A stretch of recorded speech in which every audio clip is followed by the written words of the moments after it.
हरे कृष्ण। आप सभी भक्तजनों का स्वागत है आज के सत्र में। सत्र का शुभारंभ हम पहले जगत गुरु शीला प्रभुपाद जी की आज की कोट के साथ करेंगे।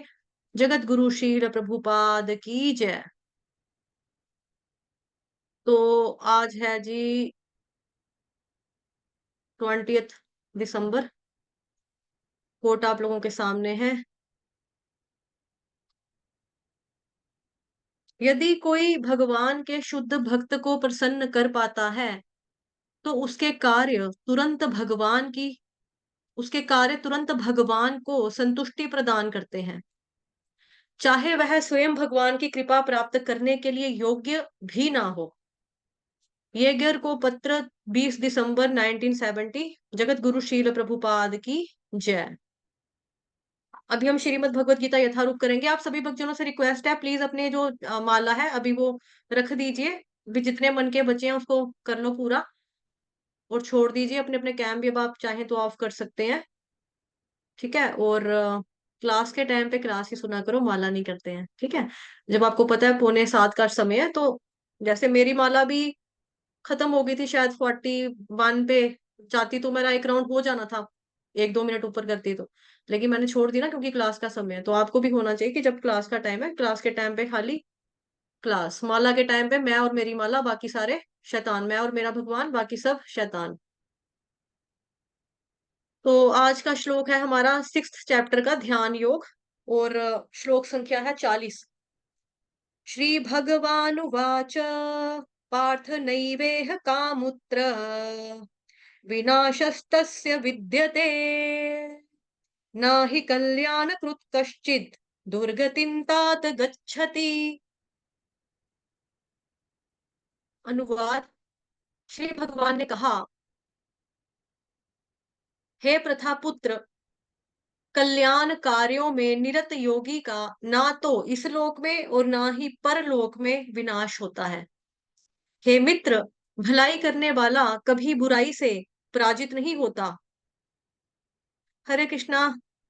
सभी को हरे कृष्णा। प्लीज प्राइवेट मैसेजेस कर करके हरे कृष्णा मत कीजिए। ठीक है। सभी को हरे कृष्णा, सभी को दंडवत प्रणाम। हरे कृष्ण।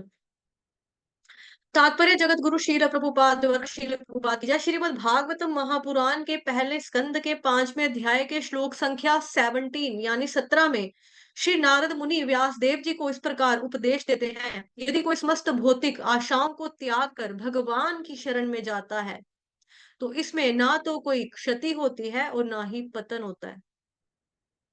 अगर कोई समस्त भौतिक आशाओं को त्याग कर भगवान की शरण में जाता है तो इससे कोई भी क्षति नहीं होती और ना ही पतन होता है। दूसरी ओर अभक्त जन अपने अपने व्यवसायों में लगे रह सकते हैं, फिर भी वे कुछ प्राप्त नहीं कर पाते। भौतिक लाभ के लिए अनेक शास्त्रीय तथा लौकिक कार्य हैं। जीवन में आध्यात्मिक उन्नति अर्थात कृष्ण भावनामृत के लिए योगी को समस्त भौतिक कार्यकलापों का परित्याग करना होता है। कोई यह तर्क कर सकता है कि यदि कृष्ण भावनामृत पूर्ण हो जाए तो इससे सर्वोच्च सिद्धि प्राप्त हो सकती है, किंतु यदि यह सिद्धि प्राप्त ना हो पाई तो भौतिक और आध्यात्मिक दोनों दृष्टियों से मनुष्य को क्षति पहुंचती है। शास्त्रों का आदेश यह है कि यदि कोई स्वधर्म का आचरण नहीं करता तो उसे पाप फल भोगना पड़ता है। अतः जो दिव्य कार्यों को ठीक से नहीं कर पाता उसे फल भोगना होता है। श्रीमद् भागवतम महापुराण आश्वस्त करता है कि भगवान की असफल योगी को चिंता करने की आवश्यकता नहीं है। भले ही उसे ठीक से स्वधर्माचरण ना करने का फल भोगना पड़े तो भी वह कभी घाटे में नहीं रहता, क्योंकि शुभ कृष्ण भावनामृत कभी विस्मृत नहीं होता। जो इस प्रकार से लगा रहता है वह अगले जन्म में निम्न योनि में भी जन्म लेकर पहले की भांति भक्ति करता है। दूसरी ओर जो केवल नियत कार्यों को दृढ़ता पूर्वक करता है, किंतु यदि उसमें कृष्ण भावनामृत का अभाव है तो आवश्यक नहीं कि उसे शुभ फल प्राप्त हो।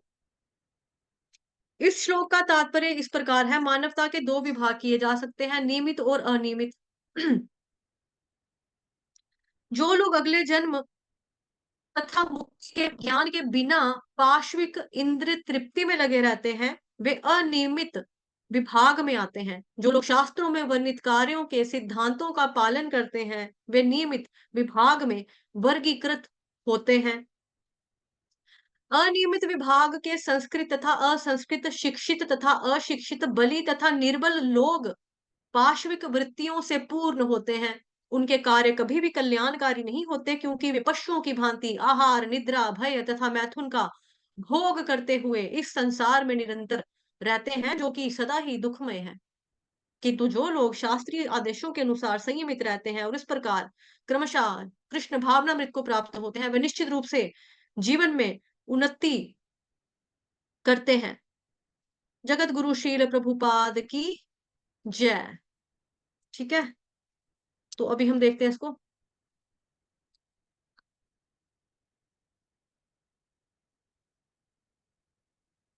हम्म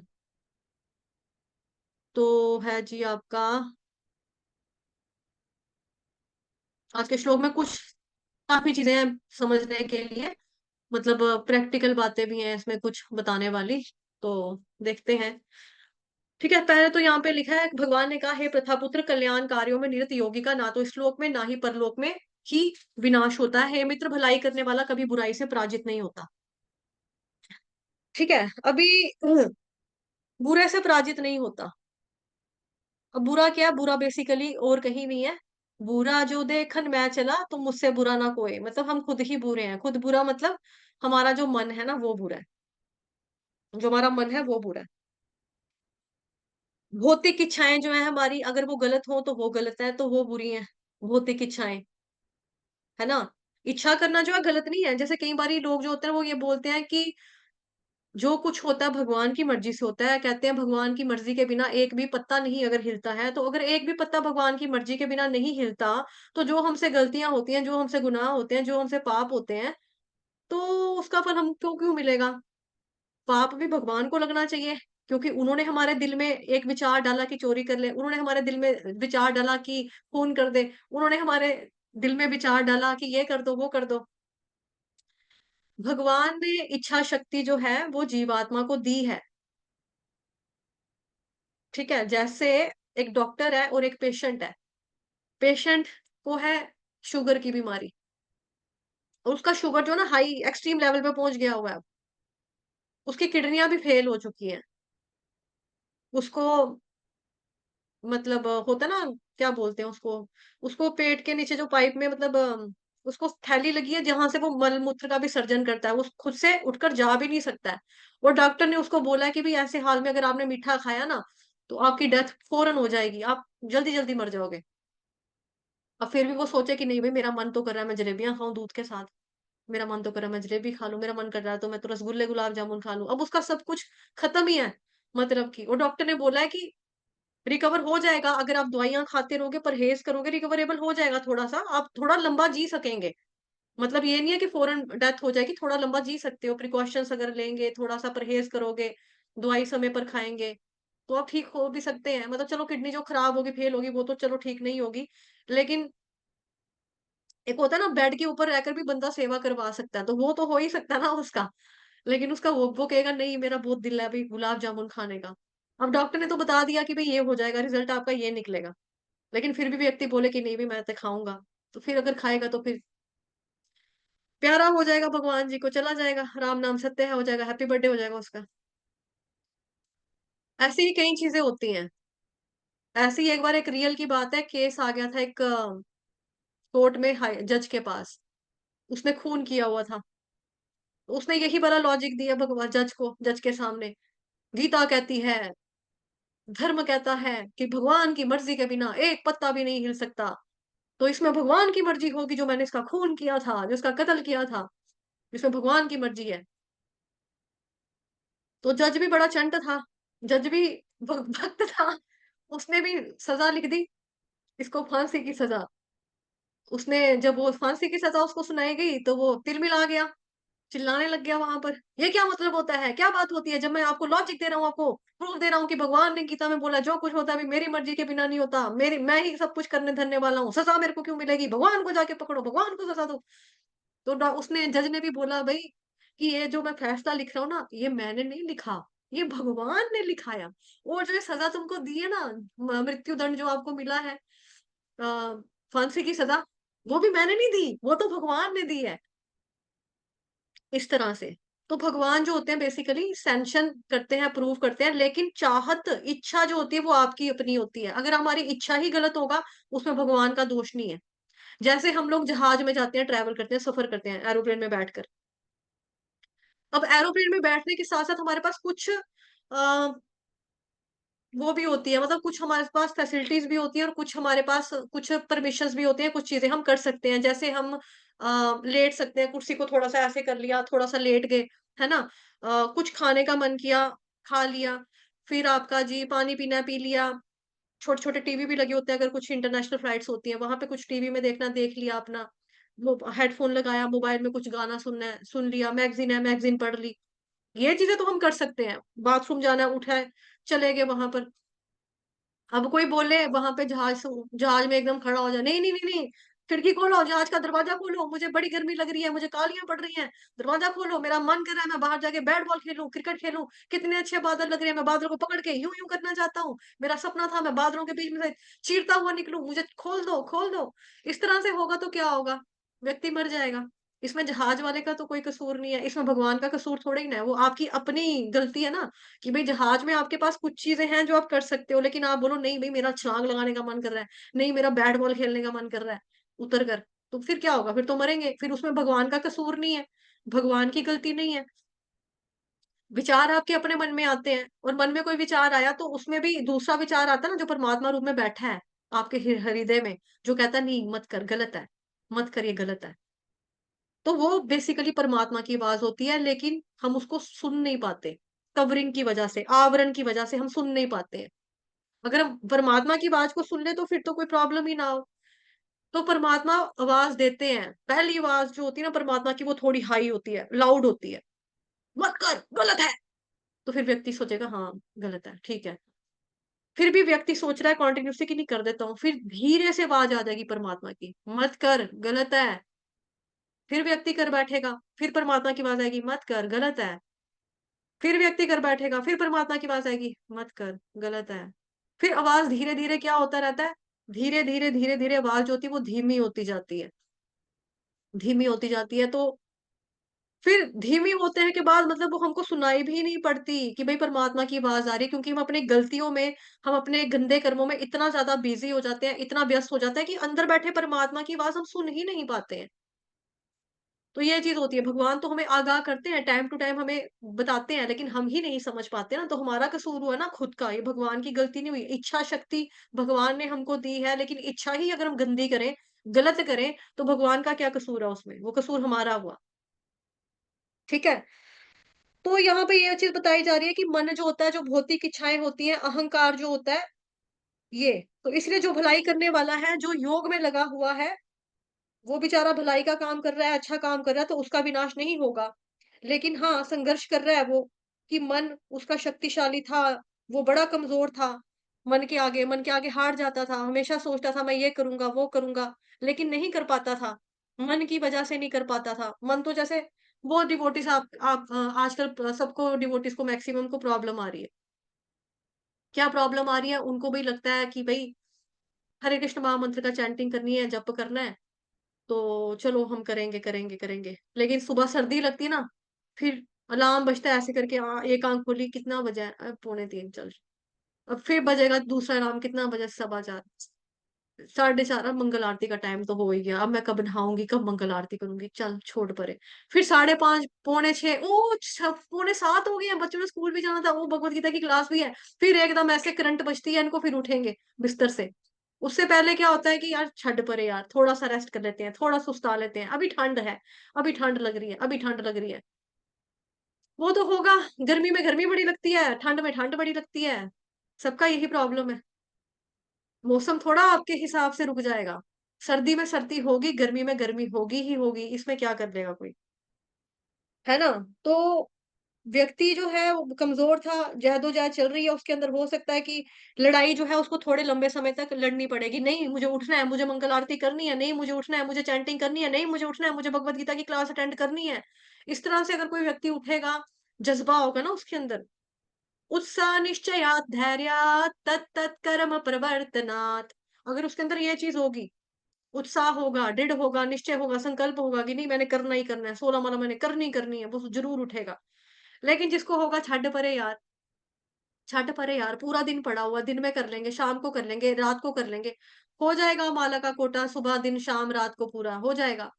लेकिन जो गुणवत्ता, जो क्वालिटी आपकी मॉर्निंग की साधना में होती है, ब्रह्म मुहूर्त में होती है ना, वो साधना का जो प्रभाव होता है, माताजी ये क्लास मेरे लिए क्या है? ओके, कोई बात नहीं, धन्यवाद।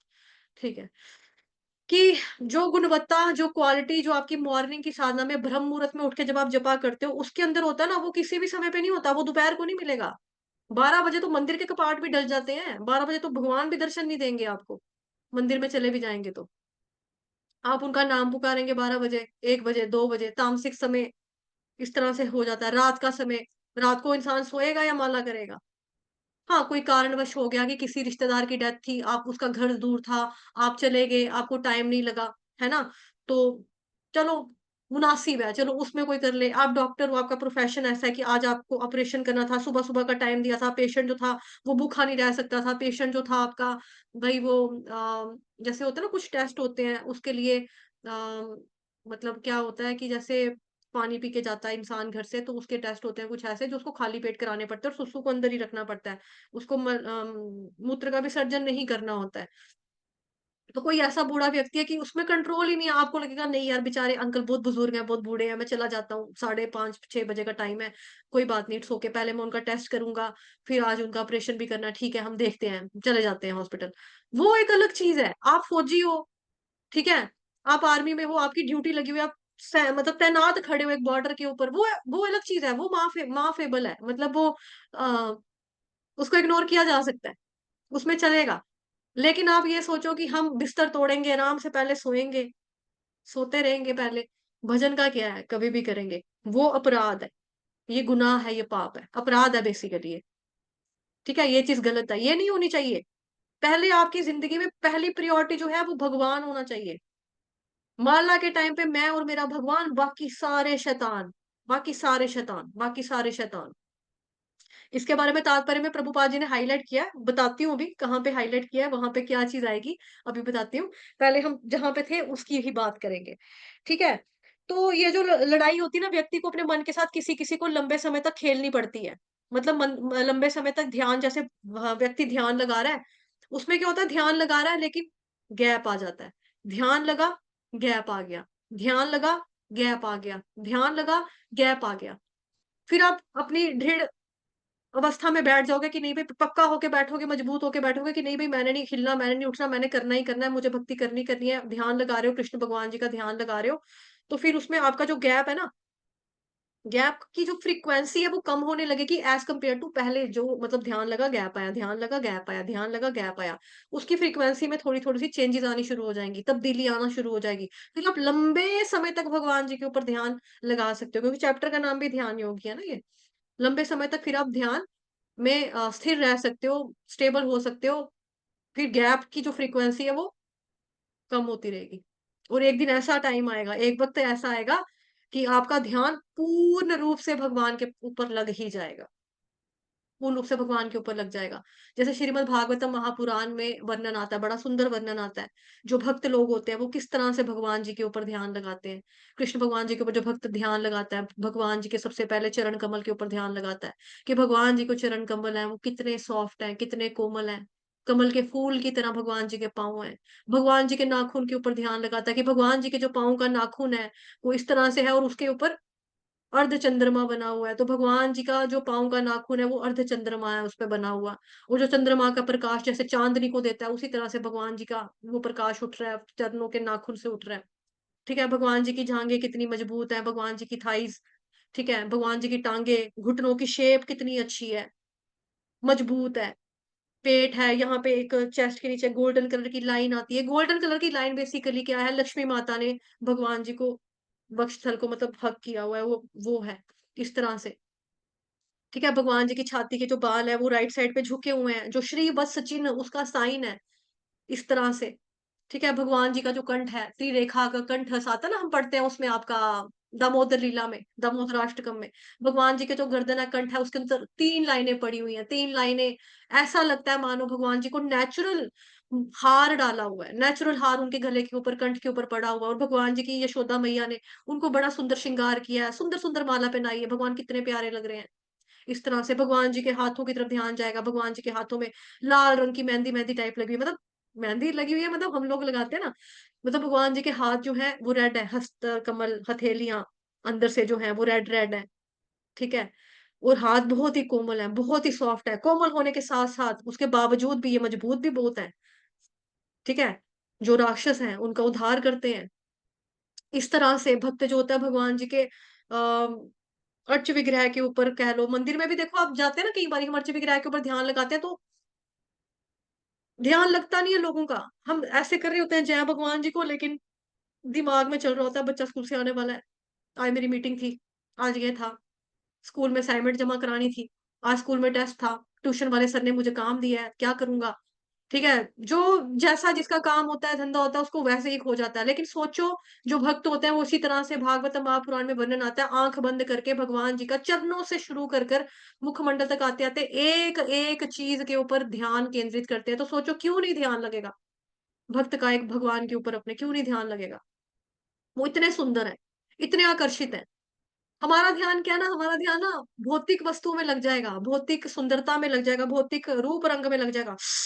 कितनी सुंदर लड़की, कितनी गोरी-गोरी, है ना? गाल सिल्की सिल्क नहीं, गाल मिल्की-मिल्की, बाल सिल्की-सल्की, ये तो चलती फिरती वैनिला आइसक्रीम है यार, है ना?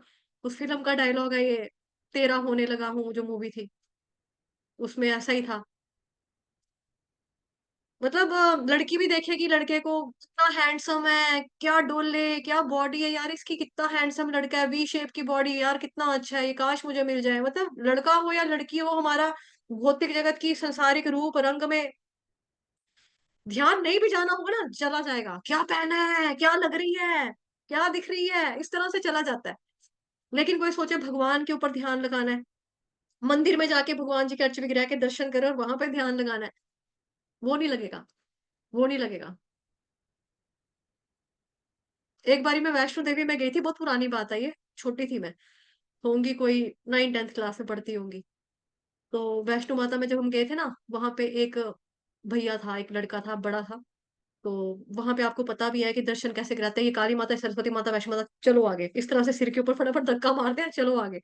तो एक लड़का जैसे ही फ़ौरन बाहर आ गया, मैंने तो अच्छे से दर्शन किए, मम्मा ने भी अच्छे से दर्शन किए क्योंकि हम लोग लोकल हैं वहाँ के। हमने तो अच्छे से दर्शन किए। वो भैया एक बाहर आके कहता, "दर्शन हो गया? दर्शन हो गया? क्या था? कहाँ था? दर्शन क्या था?" मम्मी मेरी कहती, "ओए तूने दर्शन नहीं किए बेटा?" "नहीं आंटी कहाँ था? दर्शन दर्शन में क्या था? कहाँ था? क्या देखना था?" मम्मी कहती, "चल मेरे साथ।" फिर मम्मी ने उसको वापस लिया, पंडित जी को बोला, "पंडित जी बेचारा लड़का बड़ी दूर से आया है, इसको दर्शन तो कराओ, इसको कुछ नहीं पता चला, ये पहली बार आया है, इसको कुछ नहीं पता लगा।" फिर पंडित ने उसको रुक के बताया, "ये काली माता है, ये सरस्वती माता है।" ठीक है? इस तरह से उसको बताया, फिर वो जय जय लगा करने, ऐसे-ऐसे करके मत्थे लगा टेकने। मतलब कहने का मतलब ये है कि आपको पता भी है कि जहाँ पे अगर आप जा रहे हो वहाँ पे रश है, भीड़ है, भाड़ है, वहाँ पे आपको भगवान की तरफ अर्च विग्रह पे आप नेत्र केंद्रित नहीं कर सकते, ध्यान से देख नहीं सकते। अदरवाइज़ अगर आप मंदिर में भी जाएँगे, अर्च विग्रह के दर्शन करोगे, एक-एक चीज़ जो है ना, उसमें आपको मनमोहक लगेगी। जो भक्त होते हैं भागवत महापुराण में इसी तरह से भगवान के दर्शन करते हैं। भगवान जी का ललाट कितना सुंदर है, कितना चौड़ा माथा है भगवान जी का, उसके ऊपर तिलक कितना सुंदर लगाया है। अच्छा भगवान जी की ये जो बोहें हैं, ये बोहें कैसी हैं? धनुष की तरह है। धनुष की तरह बोहें हैं ये। और ये धनुष क्या है? कामदेव जो है ना, जिस व्यक्ति के हृदय में कामदेव बैठा होता है और वो व्यक्ति लगातार इन बोहों के ऊपर ध्यान लगाता है, भगवान जी की बोहों के ऊपर ध्यान लगाता है, उसके हृदय से कामदेव टोटली, परमानेंटली, हमेशा-हमेशा के लिए टाटा गुड बाय करके चले जाते हैं। भगवान जी की मुस्कान कितनी प्यारी है, भगवान जी की नाक पतली, सीधी, लंबी है, भगवान जी के कान कितने सुंदर है, कान के अंदर जो उन्होंने कुंडल पहने हैं, वो मछली की शेप में है, शार्क की शेप में है, जो भगवान ने पहने हैं। भगवान जी के काले घुंघराले बाल, ब्लूइश कलर का ह्यू है उसमें, इस तरह से भगवान जी का वर्णन भागवत महापुराण में आता है। जब इस तरह से हम भगवान जी के बारे में आंखें बंद कर कर या आंखें खोल कर भी करेंगे, तो हमारा ध्यान लगेगा, लगेगा। लेकिन जो निराकार होते हैं उनको क्या बोलेंगे भाई, उनके पास कुछ है ही नहीं, वो उसके पास तो ज़ीरो है ध्यान लगाने के लिए। अब जैसे मैं कहीं जाऊँ और कोई व्यक्ति हो, वो निराकार वाला हो, ठीक है? वो मेरे को बोले, मतलब हम मतलब बातें कर रहे हैं और एक व्यक्ति बोले कि भाई आप ये चीज़ देख रहे हो, ये चीज़ देख रहे हो, अपना ध्यान सारी तरफ से हटा दो सारा ध्यान। हम कहे हाँ ठीक है, हटा दिया, चलो ठीक है, हटा दिया। अब अब वो हटा के ही रखना है, वो ध्यान कहीं पर भी नहीं लगाना है, तो मेडिटेशन कोई कैसे करेगा? अगर मेडिटेशन भी करनी है, ध्यान के लिए भी कोई चीज़ होनी चाहिए ना। आपने देखा होगा, जो लोग ध्यान लगाते हैं, वो कोई मोमबत्ती के ऊपर लगाता है, कोई नाक की टिप के ऊपर ध्यान लगाता है, नाक की टिप पे देखते-देखते यहाँ पे आते हैं, यहाँ पे भगवान के दर्शन करता है। उस तरह से कुछ मुझे उसके बारे में ज़्यादा ज्ञान नहीं है, चक्रास होते हैं, कुंडलियाँ होती हैं, जागृत करना, ये करना, वो करना, कितना ये है काम, जो इस वे में जाते हैं, इस तरह से देखते हैं।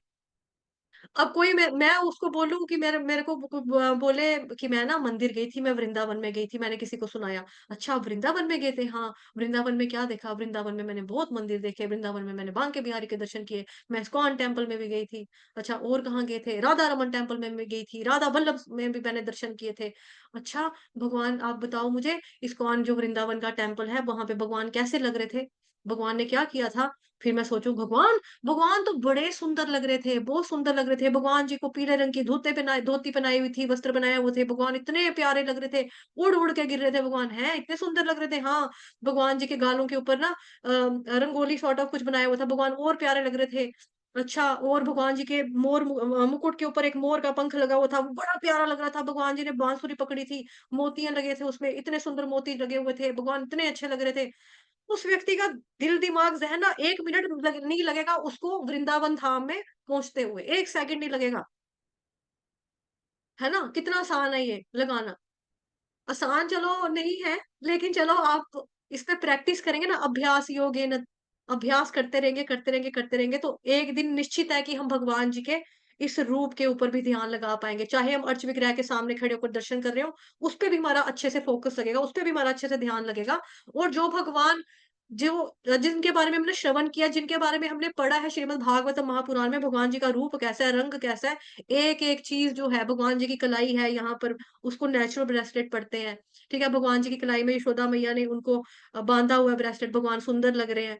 ठीक है, भगवान जी की मैया ने यशोदा मैया ने गाल के ऊपर भगवान जी के दोनों गाल का पोल जो है वो भी कमल के फूलों की तरह है और यशोदा मैया ने उसके ऊपर चित्र बनाए हैं, भगवान जी के छोटे-छोटे गालों के ऊपर चित्र बनाए हैं और भगवान बहुत प्यारे लग रहे हैं और सुंदर लग रहे हैं और निखर गया उनका रूप।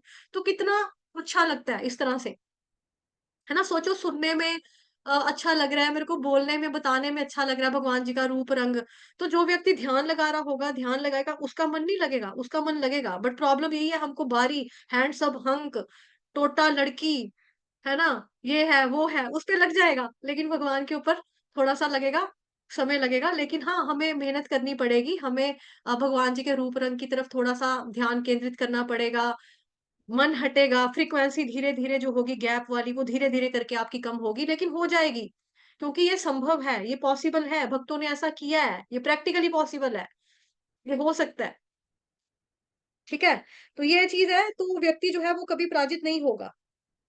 जो योग का कार्य है वो कल्याण का कार्य है, भलाई का कार्य है, यानी कि ना कल्याण कार्यों में निरत योगी को फिर भलाई करने वाला कभी बुराई से पराजित नहीं होता। ठीक है? तो इसमें योगी का कभी नाश नहीं होता, भोगी का नाश होता है। योगी का नाश नहीं होता, भोगी का नाश होता है। भोगी को लगता है कि कम से कम यार माया तो मिल गई, माया तो मिली मेरे को कम से कम, एट लीस्ट कम से कम मेरे को माया तो मिली। तो ये बेचारा जो असफल योगी इसको ना माया मिली ना राम। जैसे कल भी हमने चर्चा की थी, राम नाम कड़वा लागे, मीठे लागे दाम, दुविधा में दोनों गए, माया मिली ना राम। तो राम नाम जो था वो तो कड़वा लग रहा है, जपा नहीं जाता, हरे कृष्ण कृष्ण कृष्ण हरे हरे, हरे राम राम हरे हरे, नहीं जपा जाता, नहीं जपा जाता, नहीं जपा जाता। मैंने अपने आँखों से खुद के एक्सपीरियंस में आपको बता रही हूँ कि कुछ व्यक्तियों को जो मैंने बोला ना, हरे कृष्णा,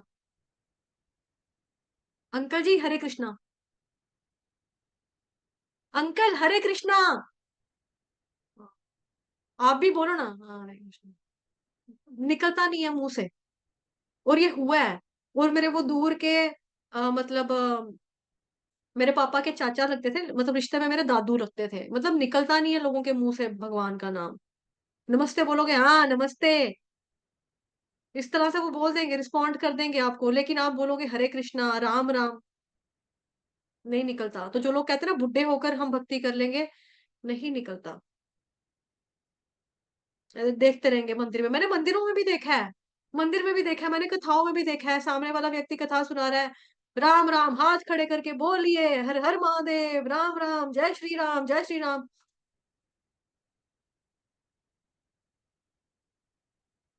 ऐसे करके बैठे रहेंगे, बोलेंगे नहीं, मुँह से निकलता नहीं है। तो राम नाम जो है लोगों को कड़वा लगता है। मीठे लागे दाम, दाम मतलब पैसा रुपया। होल थिंग इज दैट कि भैया सबसे बड़ा रुपया, है ना? गाने कितने सारे बन गए इसके ऊपर बॉलीवुड में। क्यों पैसा पैसा करती है, क्यों पैसे पे तू मरती है ना? तो पैसा अपना सपना, मनी मनी अपना सपना, मनी मनी। लोगों को मनी मनी जो है वो अच्छी लगेगी। राम नाम कड़वा लागे, मीठा लागे दाम, वो पैसा अच्छा लगेगा। दुविधा में दोनों गए, माया मिली ना राम। ठीक है, ये हो जाएगा। और भी है इसमें, आती है कोट की, संसारी में प्रीत अड़ी, संसारी में प्रीत अड़ी, मतलब प्रीत अड़ी, अगर आप श्लोक इसको देखोगे ना नेट के ऊपर, तो प्रीत अड़ी है, तो बेसिकली प्रीत अड़ गई। संसारिक वस्तुओं में या संसार में आपकी प्रीति जो है वो अड़ गया, अटक गया है। ठीक है। सरे न एको नाम, नाम नहीं लिया जाता, लेकिन एक नाम है भगवान का, वो नहीं लिया जाता। तो फिर क्या हुआ, दुविधा में दोनों गए, माया मिली ना राम, ना माया मिली ना राम मिला। अच्छा, और है जी के मन माया छाई रही, माया मिली ना राम, एक ही नाव सवार, जो सकुशल उतरा पार। मन में क्या रहा, मन में माया ही छाई रही। माया, माया, माया मतलब पैसा, पैसा, पैसा, पैसा, अपना सपना, मनी, मनी, अपना सपना, मनी, मनी, अपना सपना, मनी, मनी। ठीक है, the whole thing is that कि भैया सबसे बड़ा रुपया। तो ना पापा बड़ा ना मैया, सबसे बड़ा रुपया। ये चीज तो होता भी है ना, प्रॉपर्टी के लिए कितने लोग अपने माँ बाप का ही कत्ल कर देते हैं। कितने लोग माँ बाप को प्रॉपर्टी के लिए वृद्धाश्रम में छोड़ आएंगे, पहले प्रॉपर्टी साइन करा लेंगे, फिर छोड़ देंगे उधर। अपने सगे भाई का खून कर देंगे प्रॉपर्टी के लिए। ना रुपया कौन है, रुपया बड़ा है, ना मैया बड़ी ना भैया। ना भाई बड़ा है तो ना माई बड़ी है, तो बड़ा क्या है, रुपया। तो ये एक ही नाव सवार, जो सुकशुल उतरा, जो जो एक ही किश्ती में सवार था ना, जो दो किश्तियों में पैर रखेगा कि भाई मैं यह भी कर लूं वो भी कर लूं, तो वो बंदा क्या करेगा, डूबेगा ही डूबेगा। मेरे दादाजी नहीं बोल भी यही बोलते थे, राम नाम बिना नाम लिए ही मर गए। ओ, मोहन प्रभु जी ने लिखा है, अपना एक्सपीरियंस बताया है कि मेरे दादाजी भी राम नाम नहीं बोलते थे। मैं कहती ना कि राम राम बोलो, ऐसे है, ऐसे मुंह खुला का खुला रहेगा, आंखें ऐसे हो जाएंगी, लेकिन माया, राम वो नहीं, राम नहीं निकलेगा। दादाजी पैसे लेंगे, पैसे का फलानी फ्लाई, हाँ उथे पे ही दिया है, वो फटाफट निकल जाएगा। तो कहते बिना नाम लिए मेरे दादाजी भी परलोक सिधार गए, लेकिन राम नहीं बोले। तो देखो, यहाँ पे भक्तजन भी बैठे हैं जो अपने अपने एक्सपीरियंस बता रहे हैं, अपनी फैमिली के एक्सपीरियंसेस बता रहे हैं। तो जो दो कश्तियों में सवार होगा ना, कि माया भी थोड़ी थोड़ी, कुछ लोग होते हैं कि सोचते हैं थोड़ा थोड़ा माया भी बटोर ले, थोड़ा थोड़ा भगवान के कार्य भी कर ले, थोड़ा थोड़ा माया भी कर ले, थोड़ी थोड़ी भक्ति भी कर ले। तो एक किश्ती में जो सवार होगा वही भवसागर से पार होगा। जो दो किश्तियों में पैर रखेगा, जैसे अजय देवगन का स्टंट आता है बड़ा फेमस, तो बात है मोटरसाइकिल वाला, कि इधर गाड़ी है, बीच में अजय देवगन का मोटरसाइकिल है, तो उसने क्या किया, गाड़ियों के शीशे खुले हुए हैं इधर इधर से, तो एक टांग यहाँ रखी है, एक टांग वहां रखी है, तो खुद चलो जी चला हुआ ऐसे करके, सिंगम, है ना? दो कश्तियों में सवार। लेकिन जहां पे अचानक से तीसरी गाड़ी सामने से आ जाए, ट्रक सामने से आ जाए, तो फिर क्या होगा? फिर उसको अपनी टांग यहाँ करके एक ही गाड़ी में बैठना होगा, या अपनी ही मोटरसाइकिल खुद ही चला के जानी पड़ेगी। जो व्यक्ति दो किश्तियों में सवार होगा, उसका कभी भी बेड़ा पार नहीं होगा, उसका बेड़ा गर्क ही होगा। यही यहाँ पे बताया जा रहा है। ठीक है।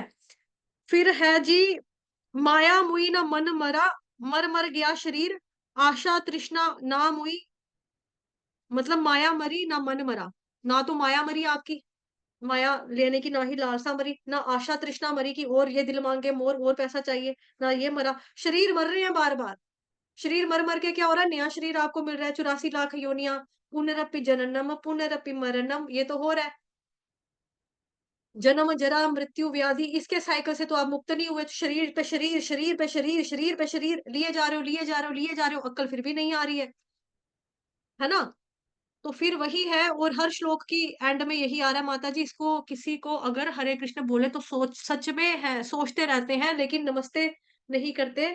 करते सिर्फ हरे कृष्ण राधे राधे ही मैं बोलती हूँ, और बोलते हैं लोग कि ये दिखावा करती है। पूजा माता जी अपना एक्सपीरियंस लिख रही है यहाँ पे कि माता जी अगर मैं किसी को हरे कृष्णा बोलती हूँ तो वो हरे कृष्णा नहीं बोलते, वो कहते हैं नमस्ते करा कर, नमस्ते नहीं करती, ठीक है? और जब मैं नमस्ते नहीं करती, मैं सबको हरे कृष्णा, राधे-राधे बोलती हूँ, तो लोग कहते हैं ये तो भक्ति का ये तो दिखावा कर रही है। देखो लोग अपने एक्सपीरियंसेस लिख रहे हैं भक्तजन अपने चैट बॉक्स में, ठीक है?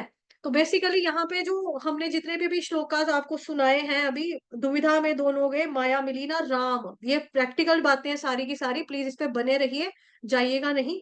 हमें मालूम है आप सभी व्यस्त लोग हैं। लेकिन श्रवण करने में कुछ नहीं जाएगा। काम जो करना है कर लो रसोई में खड़े होके, लेकिन श्रवण करते रहो, बिकॉज़ ये सारा प्रैक्टिकल बातें मैं बता रही हूँ। तो दुविधा में दोनों गए, माया मिली ना राम। इसका मतलब क्या है? इनसे हमको क्या सीख मिलती है? इससे हमको सीख मिलती है कि ज़िंदगी में जीवन में सॉरी ज़िंदगी में क्लैरिटी बहुत ज़रूरी है, स्पष्टता का होना बहुत ज़्यादा ज़रूरी है। तो जो व्यक्ति दुविधा में होता है ना, उसको एक स्पष्ट निर्णय लेना होता है, निर्णय लेना चाहिए। इस तरह से टाइम नहीं बर्बाद करना चाहिए। सांसारिक सुख, संपत्ति, माया मिलती है और ना ही आत्मिक संतोष व्यक्ति को ना ही राम मिलता है। दुविधा जो होती है वो ऐसी कंडीशन होती है, ऐसी स्थिति होती है कि व्यक्ति को चैन से जीने नहीं देती। चैन से कभी जीने नहीं देगी, हमेशा आपको परेशान रखेगी दिमागी तौर पे। विचार विमर्श करना बहुत ज़्यादा ज़रूरी होता है। लेकिन व्यक्ति तय नहीं कर पाता कि उसको क्या करना है, क्या नहीं करना कर पाना, क्या करना है, क्या नहीं करना, यही जो बात है, यही दुविधा कहलाती है। गाना भी है ना, करना है क्या मुझको ये मैंने कब है जाना, लगता है गाऊँगा ज़िंदगी भर मैं बस ये गाना। तो उसको भी नहीं पता लगता क्या करना है, क्या नहीं करना है। मैं ऐसा क्यों हूँ, मैं ऐसा क्यों हूँ, मैं भक्त क्यों क्यों नहीं करता, मैं भक्ति क्यों नहीं करता, मैं अभक्त क्यों हूँ, मैं अभक्त क्यों हूँ, मैं भौतिक वस्तुओं के पीछे क्यों जाता हूँ, मैं ऐसा क्यों हूँ। मैं लड़कियों के पीछे क्यों जाता हूँ? मैं ऐसा क्यों हूँ? मैं भगवान का नाम क्यों नहीं ले सकता? मैं ऐसा क्यों हूँ? तो ये सोचना चाहिए ना हमें अपने बारे में। क्या करना है, क्या नहीं करना, ये पता होना चाहिए। जो दुविधाग्रस्त इंसान होता है, वो कभी भी किसी एक नतीजे के ऊपर, एक रिज़ल्ट के ऊपर नहीं पहुँच पाता। क्योंकि निर्णय लेने के लिए उसको बैठना है, दिमाग शांत होना चाहिए। सोच सकेगा ना तभी क्या करना है, क्या नहीं करना, क्या सही है, क्या गलत है। आराम से सोचना चाहिए और दोनों पक्षों पर गौर करना चाहिए कि अगर मैं माया की तरफ गया, तो फिर क्या होगा? माया की तरफ जाना है, माया चाहिए, ठीक है, माया की तरफ गया तो फिर क्या होगा? और अगर मैं राम की तरफ गया तो फिर क्या होगा? अगर मैं माया की तरफ जाता हूँ, पैसा मैंने बटोर लिया, इकट्ठा कर लिया, तो क्या मरने के बाद मैं ये पैसा अपने साथ ले जाऊँगा? नहीं। कहते हैं ना, जो कमाया अपना अपने लिए, मतलब कमाया, कमाया, कमाया, जो खाया वो अपना और जो जोड़ा वो किसी और का। तो मैं ऐसे लोगों के लिए जोड़ के जाऊँगा जो 3 पुश्तों के बाद या 2 पुश्तों के बाद मेरा नाम भी याद नहीं रखेंगे। मेरे बच्चे को याद रहेगा, हाँ, मेरे पापा का नाम, या दादे का नाम मेरे पोते को याद रहेगा, हाँ, मेरे दादू का नाम ये है। पर दादे का नाम कौन याद रखेगा? लक्कड़ दादे का। क्या मुझे मेरे दादे का नाम पता है? दादे का नाम, दादे का नाम, क्या दादा का नाम था? याद ही मम्मा दादा का नाम क्या था? ए दिल फिटा है मुँह तेरा, तेरे को तेरे दादे का नाम नहीं पता? ये है तेरे दादू का नाम। अच्छा, हाँ। यार मुझे तो अपने दादे का नाम याद नहीं आ रहा। है ना? तो फिर लोग मेरे जो पीढ़ी होगी मुझे कहाँ तक याद रखेगी? तो माया की तरफ जाऊँ या राम की तरफ जाऊँ? क्या करूँ, क्या करूँ, क्या करूँ? इस तरह से व्यक्ति सोचना चाहिए उसको। तभी करके वो नतीजे पे पहुँच पाएगा कि राम ही सबसे बड़ा है। राम नाम की औषधि खाइए, जन्म, जरा, मृत्यु, व्याधि आदि के रोग मिटाइए। ये करना पड़ेगा, ये ज़रूरी है, ये अच्छी बात है ना? तो हमें सोचना चाहिए, अगर खुद से समझ में नहीं आ रहा तो चले जाना चाहिए। कहाँ चले जाना चाहिए? प्रमाणिक गुरु की शरण में चले जाना चाहिए। श्रीमद् भगवद गीता अध्याय 4 का श्लोक संख्या 34 नंबर का, तद्विधि प्रणिपातेन परिप्रश्नेन सेवया उपदेक्ष्यन्ति ते ज्ञानम् ज्ञानिनस्तत्त्वदर्शिनः। कि आप जिज्ञासा पूर्वक गुरु महाराज जी के पास जाओ, विनम्र भाव से उनकी शरण में जाकर उनसे जिज्ञासा पूर्वक प्रश्न पूछो कि महाराज जी मैं क्या करूँ? वो आपको बताएँगे। क्यों? क्योंकि उन्होंने तत्व का दर्शन किया हुआ है। कृष्ण को वो तत्व के रूप में जानते हैं। वो आपको बताएँगे कि हाँ बेटा, राम नाम ही सबसे बड़ा है। वही तारनहार है, वही आपका बेड़ा पार लगाएगा। कल भी हमने पढ़ा था इसी के मतलब इससे पहला वाला जो श्लोक था कि अर्जुन ने भगवान जी से रिक्वेस्ट किया, विनम्रता पूर्वक पूछा। रिक्वेस्ट करते हुए कहते हैं, "आपके अलावा कोई भी नहीं है जो मेरे इस डाउट के क्लाउड को दूर करे। प्लीज़ भगवान जी आप मेरे संशय को दूर करें, आपसे बेटर कोई नहीं कर सकता।" भगवान जी को अर्जुन बोलता है ना ऐसे कि मेरी आपसे रिक्वेस्ट है, मेरा आपसे प्रार्थना है। तो इस तरह से हमें जाना चाहिए, चैलेंजिंग वे में कभी नहीं जाना चाहिए गुरु के पास, देखते हैं यार गुरु कितने लायक हैं। अरे मेरे गुरु महाराज तो 10th पास है, मैंने तो एमए बीएड किया हुआ है, मैं कितना लायक हूँ, महाराज जी तो इतने पढ़े लिखे भी नहीं है, इस वे से नहीं जाना है। देखता हूँ गुरु महाराज को ये पता है कि नहीं पता है, देखता हूँ ये पता है कि नहीं पता है, चैलेंजिंग वे में प्रश्न नहीं पूछने चाहिए। ठीक है? और जो हमारे गुरु महाराज हमको बताते हैं, हमारा मार्गदर्शन करते हैं, उनके बताए के अनुसार हमको भक्ति करनी चाहिए।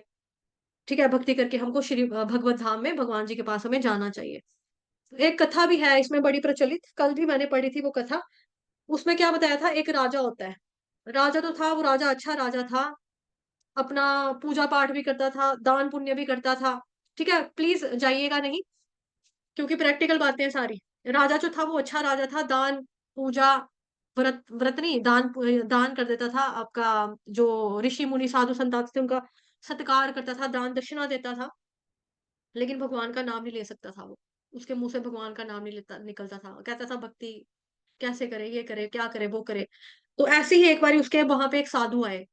अब जो साधु महात्मा थे वो अपनी दिव्य दृष्टि से समझ गए कि जो ये राजा है इसका क्या मतलब कि स्टैंडर्ड है भक्ति का, और ये क्या क्या लड़का है, इसकी क्या मतलब सोच है, क्या है, ये क्या करेगा, क्या नहीं करेगा और ये कहाँ को जाने वाला है, मतलब इसकी दुर्गति हो जाएगी। तो साधु संग जो होता है वो साधु तो बड़े दयालु होते हैं, तो साधु ने उसको बोला कि राजा तुम ऐसा करो, एक मूर्ख व्यक्ति ढूँढो अपने देश में ना, अपने राज्य में एक बड़ा ही स्टूपिड पर्सन ढूँढ, बड़ा ही मूर्ख व्यक्ति ढूँढ, जिसके हाथ में डंडा हो। और उसको तूने काम देना है कि आप ये मतलब डंडा लेकर ना पूरे राज्य में भ्रमण करते रहना, करते रहना, करते रहना। हाँ, इसके लिए आपको वेतन मिल जाया करेगा, टाइम टू टाइम महीने की सैलरी मिलेगी। उसको एक मूर्ख व्यक्ति मिल गया, उसको पकड़ के ले आए वहाँ पे राजा के सामने दरबार में। राजा ने कहा, "अच्छा तो तुम मूर्ख व्यक्ति हो, चलो ठीक है, तुम्हें सैलरी देनी होगी हमें।" मतलब वो सैलरी-सूलरी के ऊपर उसको नियुक्त कर देते हैं। राजा खुद पर्सनली नहीं मिलता, लेकिन जो उसके आगे जो नियुक्त किए होते हैं राजा ने, जो अपने रखे होते हैं लोग, उसको वो रख लेते हैं कि ये पागल, ये मूर्ख इंसान है, इसका काम है डंडा पकड़ के पैरा इधर-उधर जाएगा, भ्रमण करेगा और तनख्वाह इसको हम देंगे, देते रहेंगे। अब एक टाइम ऐसा आया, राजा ने पूरी ज़िंदगी ये काम चलता रहा, राजा का एक टाइम आ गया मरने का।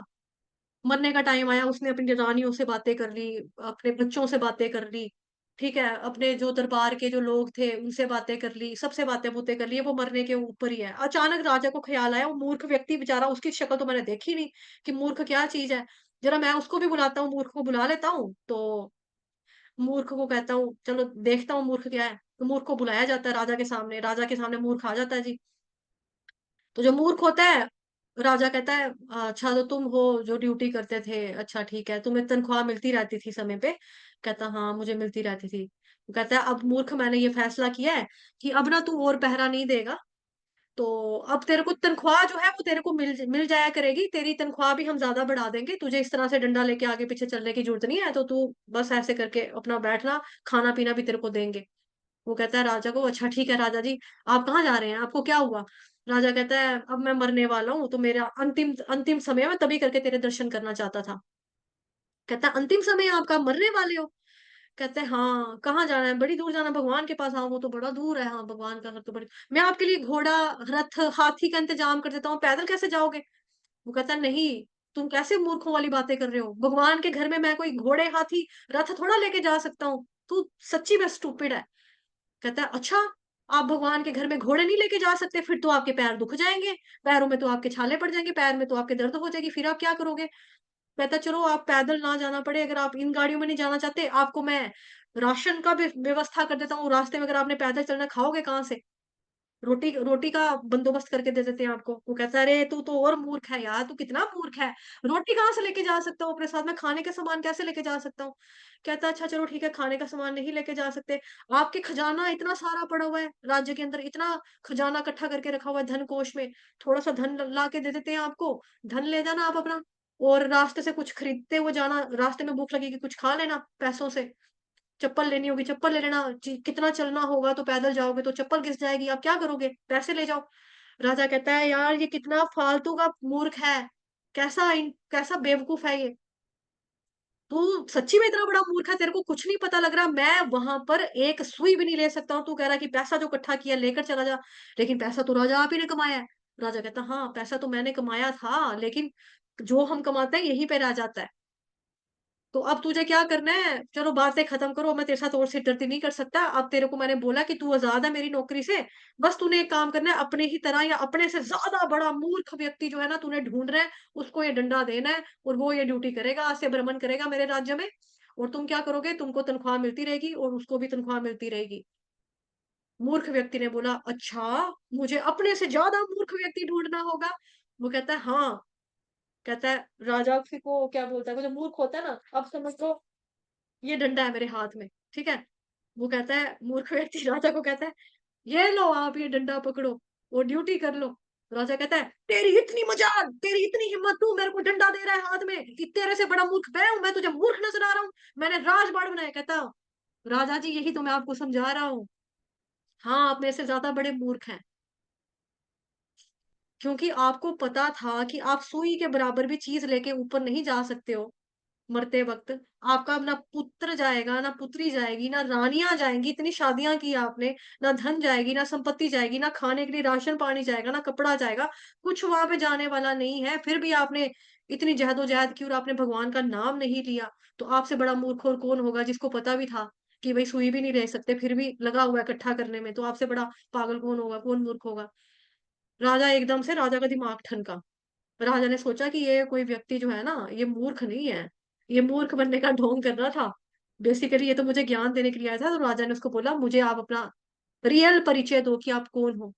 तो राजा ने बोला, "आपको याद है ना वो एक गुरुजी आए थे, एक स्वामी जी, महात्मा जी आए थे साधु, जिन्होंने आपको बोला था एक मूर्ख व्यक्ति ढूँढ, मैं उन्हीं का चेला हूँ। उन्हीं का शागिर्द, उन्हीं का स्टूडेंट हूँ मैं, उन्हीं का शिष्य हूँ। उनके कहने के ऊपर ही मैंने ये किया, ताकि एंड समय पे मैं आपको ज्ञान देके कम से कम भगवत धाम में भेज सकूँ। क्योंकि आपने काम अच्छे किए हैं जनता के लिए, आपने अच्छे काम किए हैं। आप साधु-संतों का सत्कार करते थे, धन दक्षिणा भी देते थे, ख़्याल रखते थे, लेकिन भगवान का नाम नहीं लिया। तो मैं आपको राम का नाम देने ही अभी आया हूँ। तो फिर उस व्यक्ति ने क्या किया, उस व्यक्ति ने उस राजा को राम नाम सुनाया, हरे कृष्ण, कृष्ण कृष्ण हरे हरे, हरे राम, राम राम हरे हरे कहकर सुनाया, तो वो राजा जो था वो परलोक में मतलब भगवान जी के धाम में गया। तो तभी कहते हैं ना, साधु संग सर्व शास्त्र कहे, लव मात्र साधु संग सर्व सिद्धि होए। तो इस तरह से है ये, ठीक है? और जो भोगी होता है वो तो भोगता है और नरकों में चला जाता है। जो भोगी होता है ना वो चीज़ें भोगेगा और वो नर्क में जाएगा। नर्क में जाता है और वापिस नहीं आता है, क्योंकि नर्क में तो और नर्क से कहाँ स वापस आता है। ठीक है, नर्क में नर्क भोगेगा, फिर भगवान जी को लगेगा कि चलो ठीक है, नर्क इसने अपने हिसाब से भोग लिया, अब इसको वॉशिंग पाउडर निरमा में अच्छे से धो इसको, फिर इसको साफ-सूफ करके वापस इसको किसी शरीर में डाल दो, इस तरह से। तो भगवान यहाँ बता रहे हैं कि भोगी का नाश हो जाता है, भोगों को भोगता है और नीचे चला जाता है। श्रीमद् भगवद गीता का जो श्लोक है ना 16th चैप्टर का, जिसका नाम है देवी तथा आसुरी स्वभाव, उसका 16 नंबर का श्लोक ही है। अनेक चित्त विभ्रांता मोह जाल समावृताः प्रसक्ताः काम भोगेषु पतन्ति नरकेषु च। पतंती पतन हो जाता है कहाँ? नरक में। कि इस प्रकार अनेक प्रकार की चिंताओं में जो ग्रस्त रहते हैं, पैसा, पैसा, पैसा, पैसा, कमाना, कमाना, चिंताओं में, और ये लोग पाप भी करते हैं। अगर कहते हैं कि इनको किसी की, जैसे हम फ़िल्मों में देखते हैं, किसी की ज़मीन पे कोई नज़र रखता है, उसके बाद वो क्या करते हैं कि गुंडे भेजेंगे, है ना? इल्लीगल वे में उससे बेचारे से प्रॉपर्टी हड़पेंगे किसी की, पैसा इकट्ठा करेंगे, गोलियाँ मरवा देंगे, गुंडों को भेजेंगे, खून करवाएँगे प्रॉपर्टी के लिए, है ना? बड़ी सारी फ़िल्मों में देखा है ऐसा। तो इस तरह से अनेक चिंताओं में उद्विग्न होकर व्यक्ति मोहजाल में बंधता है और इंद्रिय भोग में और ज़्यादा अधिक आसक्त हो जाता है और फिर वो नर्क में गिर जाता है। नर्क में गिर जाता है। और साथ ही में श्लोक संख्या आप इसका 19 अगर देखें, इसी चैप्टर का श्रीमद् भगवत गीता 16वें अध्याय का आसुरी जिसमें है ना दैवी तथा आसुरी स्वभाव, उसमें आसुरी गुणों के बारे में भगवान बता रहे हैं। श्लोक संख्या 19, तान् हन्तुषतः क्रूरान् संसारेषु नराधमान् क्षिपाम्यजस्रमशुभान् आसुरीष्वेव मे शृणु। आसुरीष्वेव योनिषु, कि जो लोग ईर्ष्यालु हैं, जो लोग क्रूर हैं, नराधम हैं, ठीक है? उनको मैं निरंतर विभिन्न आसुरी योनियों में डालता रहता हूँ, भवसागर में डालता रहता हूँ, भगवान कह रहे हैं ये गीता के 16वें अध्याय में। ठीक है? फिर क्या होता है? श्लोक संख्या 20 में भगवान आगे इसको कंटिन्यू करते हैं। आसुरीं योनिमापन्ना मूढ़ा जन्मनि जन्मनि, मूढ़ जन्मनि जन्मनि बार-बार पैदा होता है। माम प्रप्यैव कौन्तेय ततो यान्त्यधमां गतिम्। हे कुंती पुत्र, जो ऐसा व्यक्ति है, ऐसे व्यक्ति आसुरी योनि में बारंबार बार-बार लगातार जन्म देते हुए, जन्म ग्रहण करते हुए कभी भी मेरे तक नहीं पहुँच पाते, मुझ तक नहीं पहुँच पाएँगे। वे धीरे-धीरे अत्यंत अधम योनियों में गिरते जाते हैं, अधम गतियों को प्राप्त होते हैं। ये भगवान बता रहे हैं गीता के 16th चैप्टर में। 16 चैप्टर का मैंने रेफरेंस दिया आपको अभी जो सुनाया, 19 श्लोक सुनाया, 16वाँ श्लोक सुनाया, 20वाँ श्लोक सुनाया, ठीक है? इस तरह से जो है भगवान बता रहे हैं गीता में। फिर उसके बाद भगवान कहते हैं विशेष रूप से जो भक्ति योगी है ना, उसका कभी नाश नहीं होता। भोगी का नाश हो जाएगा भोगते-भोगते, लेकिन जो होगा आपका योगी उसका नाश नहीं होगा। कौन से योगी का? भक्ति योगी का कभी नाश नहीं होता, कभी नाश नहीं होता भक्ति योगी का। ये जो श्रीमद् भगवत गीता है ना, श्रीमद् भगवत गीता का 9 चैप्टर जिसका नाम है परम गुह्य ज्ञान। परम गुह्य ज्ञान का श्लोक संख्या जो 22nd है, उसमें भगवान कहते हैं ना, अनन्याश्चिन्तयन्तो मां ये जनाः पर्युपासते तेषां नित्यभियुक्तानां योगक्षेमं वहाम्यहम्। तो योगक्षेमम वहाम्यहम् का मतलब क्या? जो मेरे भक्तों को चाहिए उसकी मैं हिफाजत करता हूँ, जो मेरे भक्तों को चाहिए वो उसको मैं अरेंज करके उनको देता हूँ, जो उनके पास ऑलरेडी है उसकी मैं रक्षा करता हूँ। तो भगवान कहते हैं जो कमियाँ होती है ना मेरे भक्तों की उनको मैं पूरा करता हूँ, उसको मैं पूरा करता हूँ। और जो उनके पास ऑलरेडी है उसको मैं उसकी मैं रक्षा करता हूँ, उसको मैं महफूज़ कर रखता हूँ। और भगवान कह रहे हैं इसीलिए ऐसे व्यक्ति का ना तो कभी नाश होता है, ना ही इस लोक में, ना ही कभी परलोक में भी नाश होता है। ठीक है? और एक्चुअली वैसे अगर कोई व्यक्ति शरीर छोड़ता है तो यमराज के पास उसके कर्मों का लेखा-जोखा, उसकी ग्रंथों की पूरी पोथी होती है। मतलब उसके कर्मों की पूरी पोथी होती है। इतना-इतना बड़ा-बड़ा।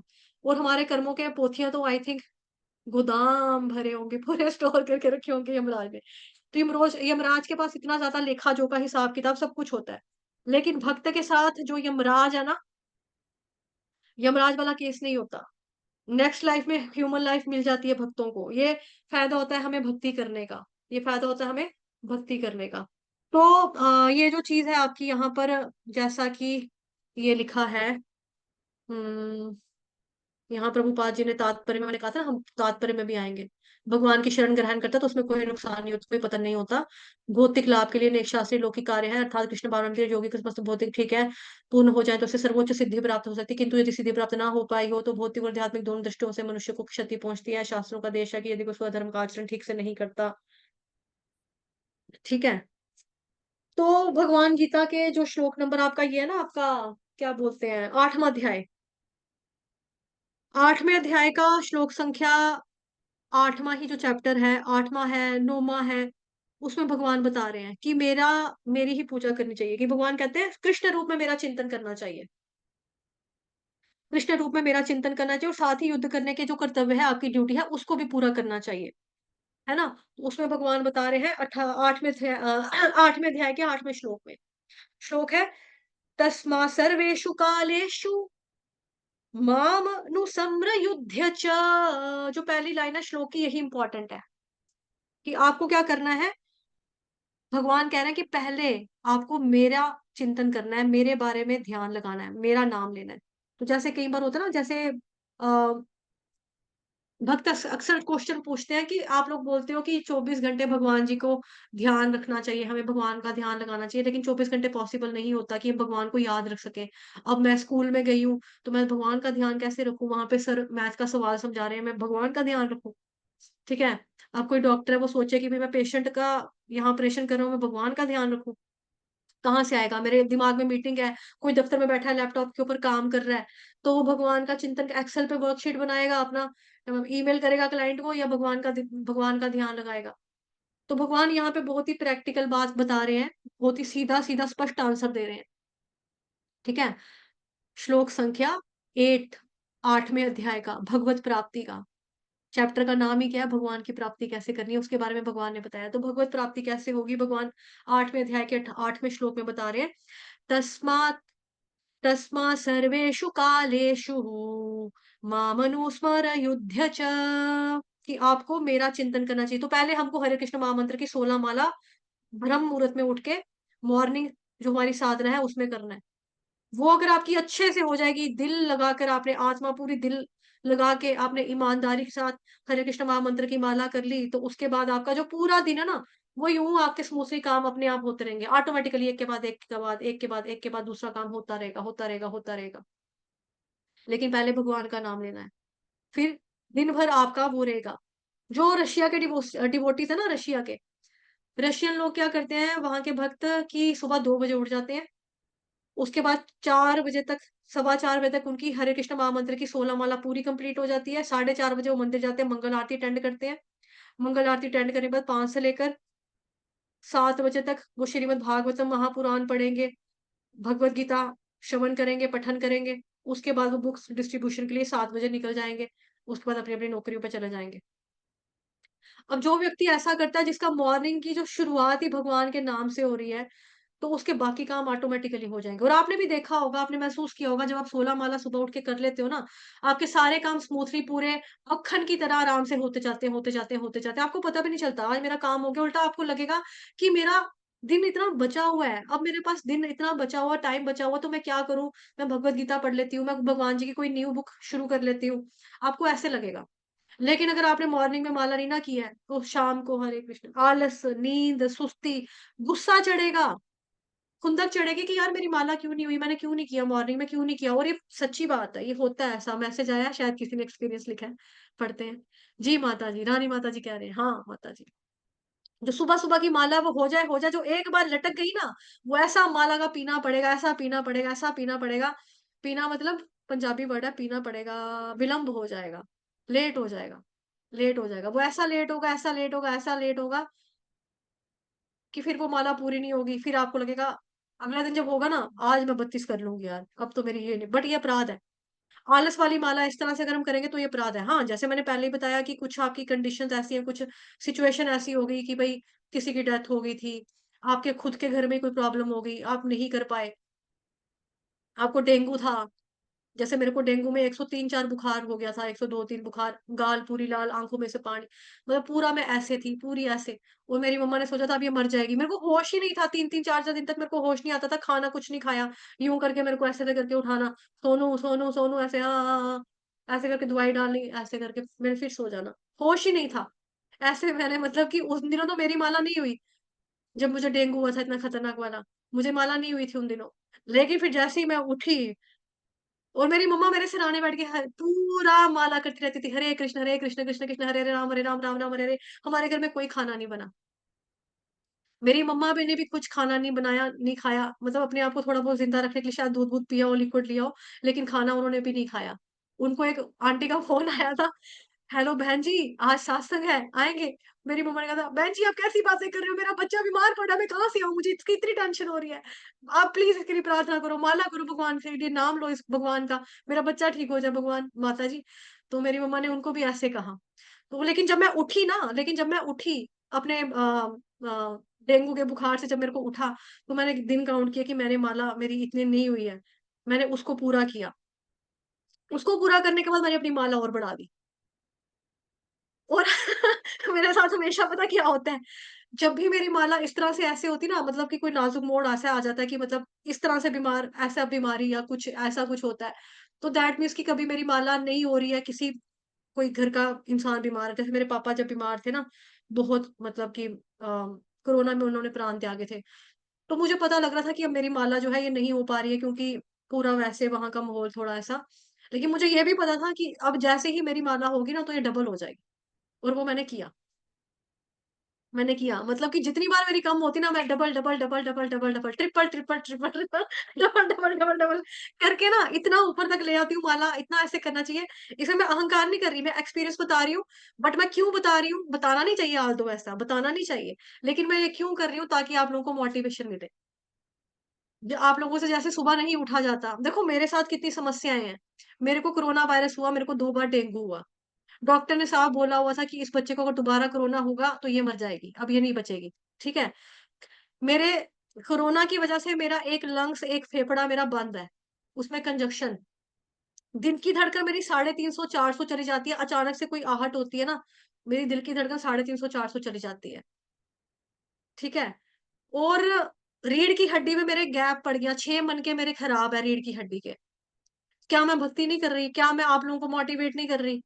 अपना एक्सपीरियंस बताने का मेरा मतलब सिर्फ़ और कुछ नहीं है, घमंड नहीं है, अहंकार नहीं है, सिर्फ़ ये है कि जब आप लोग मुझे कहते हो ना, माताजी मुझे बुखार है, माताजी मेरे सर में दर्द है, माताजी मुझे जुकाम लगा हुआ है, यार जुकाम लगा है तो तेरे से माला नहीं होगी। और अफ़सोस मुझे तब ज़्यादा ये होता है कि कई बारी ना दीक्षित भक्त होते हैं ना, वो ये चीज़ें बोल देते हैं मेरे को, तब मुझे और ज़्यादा अफ़सोस होता है कि महाराज जी से इन्होंने कसम खाई, महाराज जी के सामने संकल्प लेकर इन्होंने दीक्षा के दौरान हवन यज्ञ में अग्नि के सामने इन्होंने हाथ में फूल, चावल, अक्षत रखकर, गंगा जल रखकर कसम खाई थी, हम 16 माला ब्रह्म मुहूर्त में करेंगे। फिर ये कह रहे हैं कि आज क्यों नहीं माला हुई है? चलो बीमारी का भी मान लो, बीमार बीमार हो गया, मान लिया बीमारी का।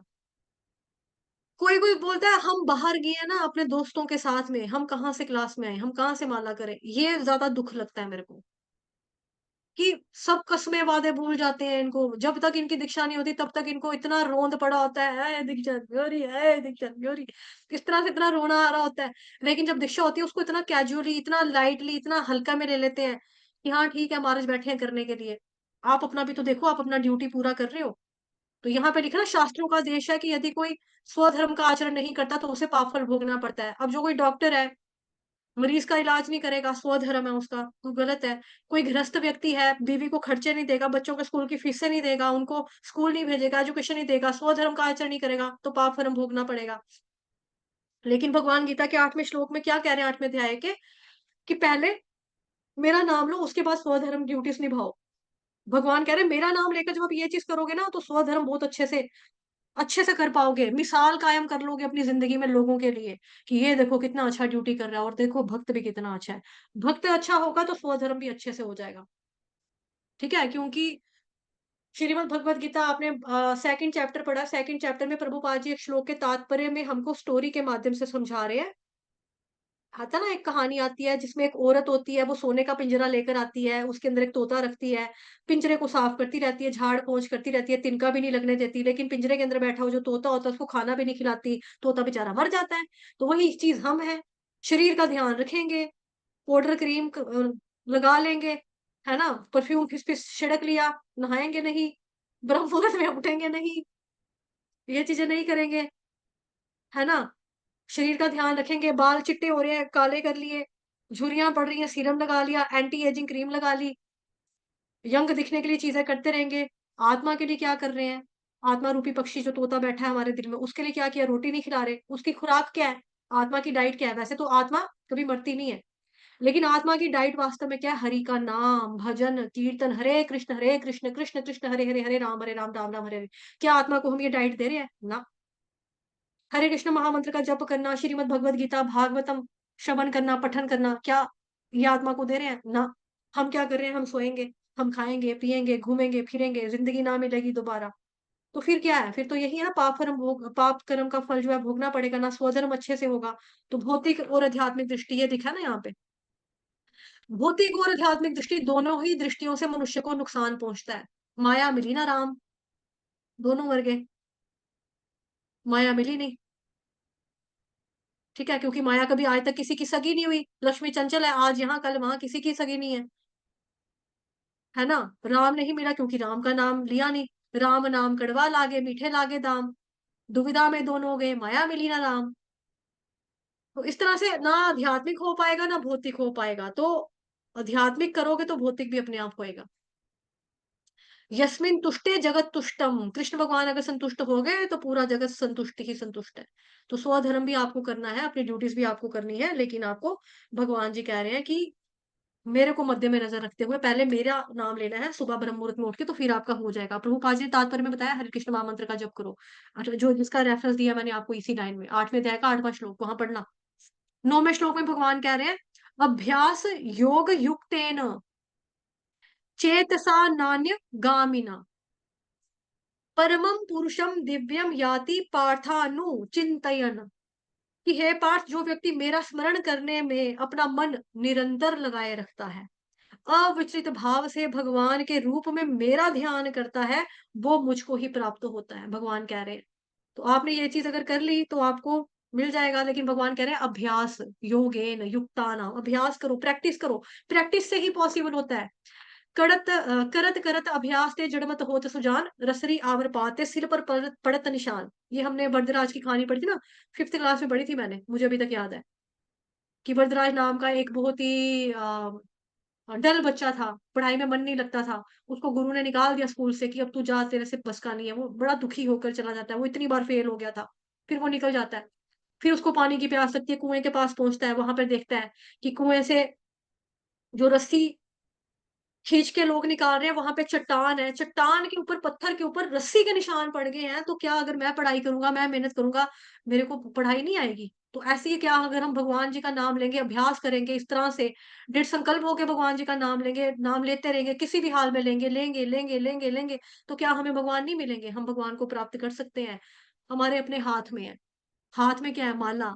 हरे कृष्ण, कृष्ण कृष्ण हरे हरे, हरे राम, राम राम हरे। नाम प्रभु में, नाम प्रभु का नाम लो, भगवान हमारा भव सागर से हमें पार लगाएँगे। तो भगवान कह रहे हैं कि मुझे पक्का वो प्राप्त कर लेगा। मेरे मेरे में मन लगाओ, मेरे में ध्यान लगाओ, ठीक है? इस तरह से ये चीज़ है यहाँ पर। हरे कृष्णा, आज के लिए इतना ही। क्षमा चाहेंगे, काफ़ी ज़्यादा समय ले लिया मैंने आप लोगों का, सॉरी, ठीक है? लेकिन ये चीज़ें प्रैक्टिकल बातें हैं।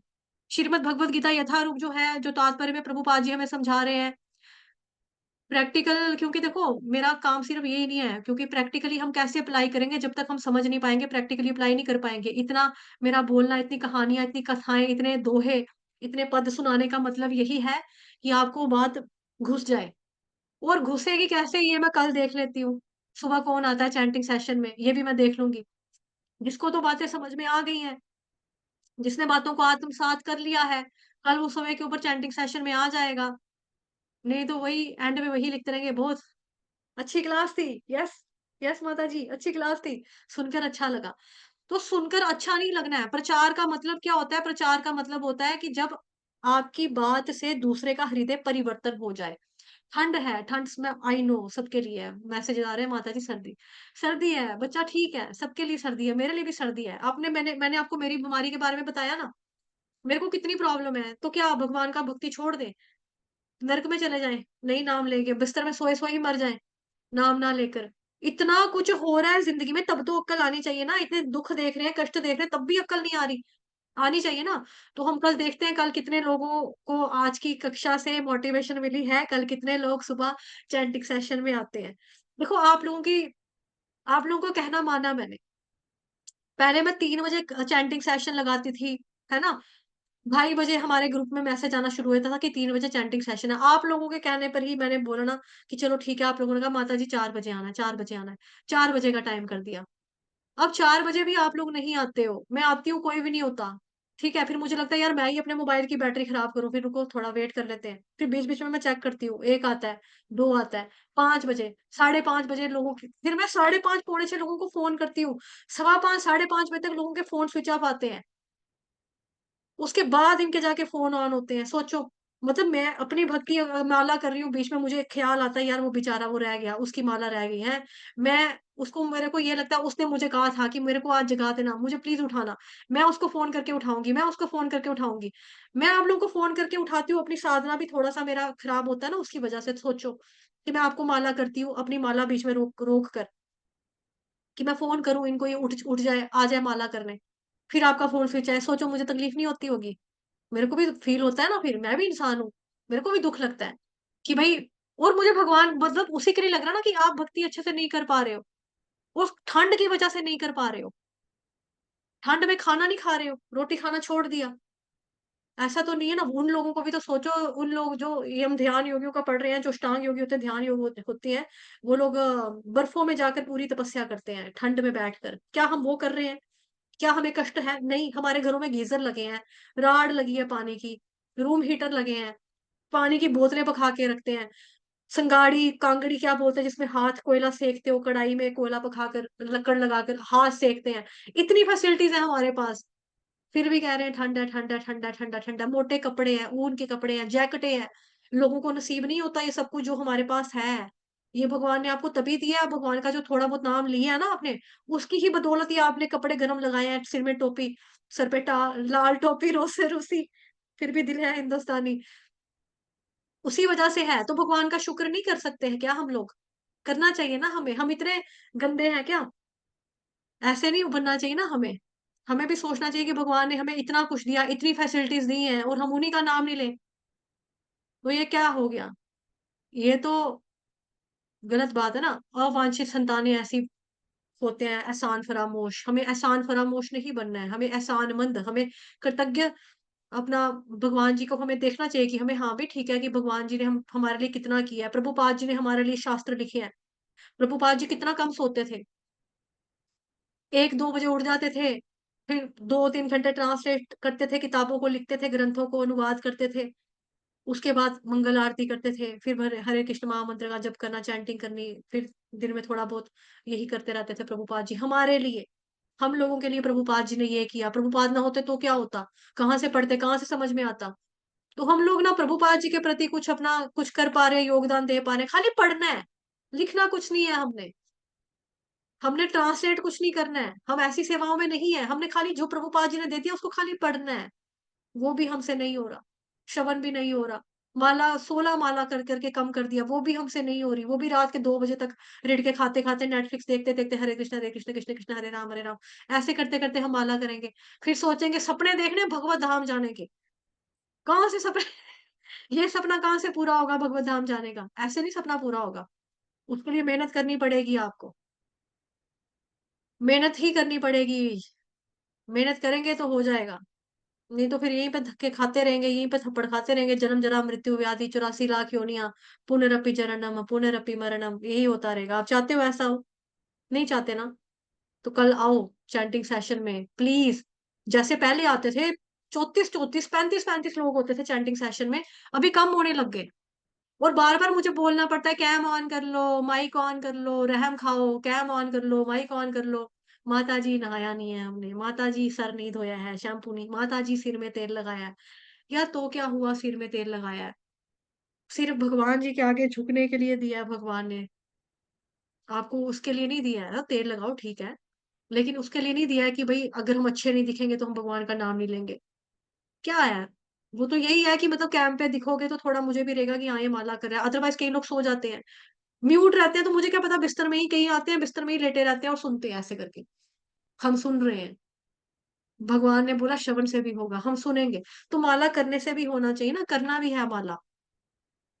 तो ऐसे करके बड़े सारे लोग मतलब कि मुझे कई बार दुःख लगता है कि जो लोग इतने थोड़े बहुत पुराने भी हैं, महीना 2-2 महीने से क्लास में आ रहे हैं, वो लोग भी ना ऐसे लटर-मस्ती मार जाते हैं कि लेट के सुन लेते हैं, लेट के कर लेते हैं। सोचो मेरे रीढ़ की हड्डी में गैप है, मैंने 2-2 3-3 गद्दियाँ रखी हैं, पीछे रूम हीटर ये ब्लोअर लगाया हुआ है जो मेरी पीठ को लगातार गर्मी दे रहा है। ठीक है? ऐसी कंडीशन में बैठ के मैं क्लास ले रही हूँ ना, ले रही हूँ ना, या मैं भी बहाने लगा दूँ सारे, नहीं मैं कहाँ से माला करूँ यार, मैं कहाँ से माला करूँ, मेरे से नहीं होगी। तो ये क्या किया मैंने अपने गुरु के प्रति अपराध किया ना, मैंने प्रॉमिस किया, कसम खाई, 16 माला प्रभुपाद जी से मैंने जो वादा किया, प्रभुपाद जी के रास्ते पे फिर मैं कहाँ चल रही हूँ जो मैं 16 माला ब्रह्म मुहूर्त में उठ के नहीं कर रही। भगवत गीता, भागवतम का श्रवण नहीं करी, पठन नहीं करी, कौन-सा वादा निभा रही हूँ मैं प्रभुपाद जी के साथ किया हुआ। फिर हम कैसे कहते हैं, हम प्रभुपाद जी को फ़ॉलो करते हैं, हम इस्कॉन को फ़ॉलो करते हैं, कहाँ से कर रहे हैं इस्कॉन को फ़ॉलो, कहाँ से कर रहे हैं प्रभुपाद जी को फ़ॉलो, कहाँ से कर रहे हैं गुरु महाराज को फ़ॉलो? नहीं कर रहे, ठीक है? तो डोंट बी लाइक अवांछित संतान, ठीक है? इस तरह से नहीं करना है, नमक हराम की तरह नहीं हमें काम करना है, एहसान फरामोश की तरह हमें काम नहीं करना है। हमें एहसानमंद होकर भगवान जी का एहसान मानते हुए हमें भक्ति करनी है। गुरु की एहसान मानते हुए भक्ति करनी है। कृष्ण भगवान जी का एहसान मानते हुए हमें भक्ति करनी है। प्रभुपाद जी का एहसान मानते हुए भक्ति करनी है। सोना क्या है यार, सोना तो होता रहेगा। 84 लाख योनियों से हम लोग सोते आ रहे हैं। 84 लाख योनियाँ सोने के लिए कम थी? सोचो, 84 लाख योनियों से हम लोग खाने खाते आ रहे हैं। 84 लाख योनियाँ हमें खाना खाने के लिए कम मिला? फिर भी अक्ल नहीं आ रही, फिर भी नहीं जागेंगे। 84 लाख योनि सोते रहे, फिर भी नहीं जागे तो कब जागेंगे? उठ जाओ, उठ जाओ, उठ जाओ, उठ जाओ। जीव जागो, गोरा चंद्र बोले। तो कब तक सोएंगे? ठीक है, आज के लिए इतना ही। किसी को मेरी बातें कड़वी लगी होंगी, लगती हैं, कइयों को लगती हैं, बहुतों को लगती हैं। कई लोग इस कड़वी बातों की वजह से ना आना भी छोड़ देते हैं। कई लोग कड़वी बातों की वजह से आना भी छोड़ देते हैं। तो यार नहीं, माताजी बड़ी रूड है। हाँ, मैं थोड़ा बहुत देसी भाषा का उपयोग कर लेती हूँ, जैसे एहसान फरामोश, एहसानमंद, ऐसे शब्दों का इस्तेमाल कर लेती हूँ। लेकिन बातें तो मेरी कड़वी भले ही होती हैं, बट होती तो मैं आमला हूँ, आमला। आमला होता है ना, पहले खट्टा लगता है, कौड़ा लगता है, बाद में आमला मीठा लगता है। तो ऐसे ही होता है, भगवान जी का नाम पहले हमें लगेगा कड़वा, क्योंकि शुरू-शुरू में हमने चैंटिंग सेशन का नाम रखा था ना, हरि नाम पील्स दवाई। दवाई खाना किसको अच्छी लगती है? सबको कड़वी लगती है, कोई भी दवाई खाना नहीं चाहता, सबको कड़वी लगती है। लेकिन दवाई खाते रहने से, परहेज़ करते रहने से हमें औषधि का असर होने लगता है, तो फिर हमें वही मीठा लगने लगता है, हरि नाम। तो अभी हमने हरि नाम अमृत रख दिया है चैंटिंग सेशन का नाम। लेकिन अभी भी हमें यही लग रहा है कि हम नहीं कर सकते, तो फिर भई दिल्ली बहुत दूर है, भगवत धाम बहुत दूर है आपके लिए। अगर भगवान का नाम नहीं ले सकते, तो भगवत धाम के सपने छोड़ दो। फिर ये सोचना अगले जन्म में कुत्ता बनेंगे, बिल्ला बनेंगे, अगले जन्म में मैंगो बनेंगे, फ्रूट बनेंगे, सेब खाएँगे, केला खाएँगे, ठीक है? इस तरह से करते रहेंगे। धन्यवाद आप सभी भक्तजनों का। धन्यवाद पूजा माता जी फॉर योर काइंड वर्ड्स। वैसे तो मैं इन शब्दों के लायक नहीं हूँ, लेकिन आप बोल रहे हैं, तो आपकी कृपा है। भगवान की कृपा, मेरे गुरु महाराज की कृपा, प्रभुपाद जी की कृपा, वैष्णवों की कृपा, जो मैं इतना समझा पाई आपको, इतना मैं बोल पाई, अदरवाइज़ मेरी अपनी कोई योग्यता नहीं है, कि मैं इतना बोल पाऊँ, इतना कर पाऊँ। ठीक है माता जी? चलिए वाञ्छाकल्पतरुभ्यश्च कृपा सिन्धुभयेव च पतितनां पावनेभ्यो वैष्णवेभ्यो नमो नमः। अनंत कोटि वैष्णववृंद की जय। जगत गुरु शील प्रभुपाद की जय। श्री कृष्ण चंद्र भगवान की जय। ग्रंथराज श्रीमद् भागवतम महापुराण की जय। श्रीमद् भगवद गीता यथारूप की जय। आज के आनंद की जय, आज की भक्ति की जय, आपके सभी भक्तों की जय। हरे कृष्ण, धन्यवाद। हरे कृष्णा। माता जी पंचांग प्रणाम। पंचांग करो माता जी। हरे कृष्ण।